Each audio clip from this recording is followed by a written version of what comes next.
So what we're trying to do here is create an environment for nuclear fusion. Now, nuclear fusion is not a dream. It's actually a reality. It actually has been happening since 1952. They came up with a device called the tokamak device, which they're using to this day. Fusion has been a reality, but it has not been efficient, meaning that you might put in a large 1 megawatt of energy into it, but you only get about half a megawatt out, meaning that, you know, the money you put in, you're not getting the money you get out.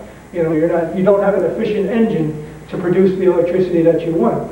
Okay, and for 50 years they have been using a certain design that to this day has not efficiently yielded the promises of what nuclear fusion should be. What we are trying to propose is actually an entirely different idea. Somewhat, I'd like to say that before 1952 they were working on an idea of plasma generation of gases. Plasma generation of gases have been known since J.J. Thomson using the cathode ray oscilloscope since 1897. They've been using plasma generation in vacuum tubes for a long time, and this is the thought that they could use in nuclear fusion. They were trying the ionization of gases inside, vacuum cylinders, but using gases such as hydrogen gas, which they do use in the tokamak device. And what they found that when you start to get the plasma, that lightning bolt that you see, the plasma that's being generated, it becomes a conductor.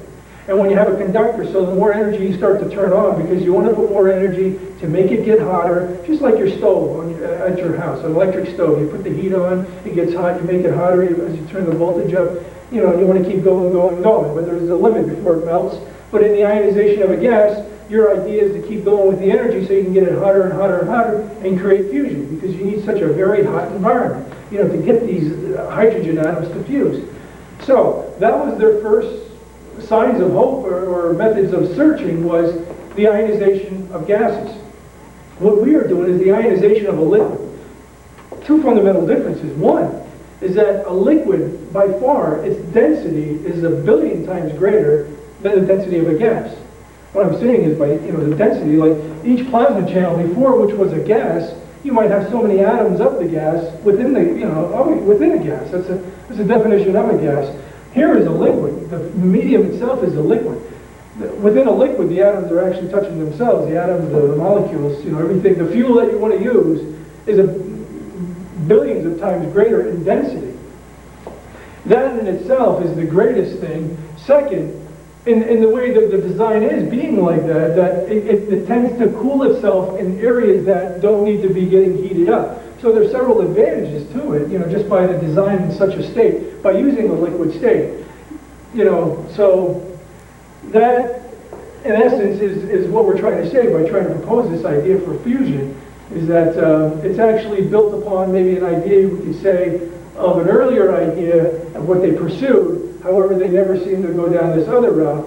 I kind of have picked up this ball and want to pursue down this route because,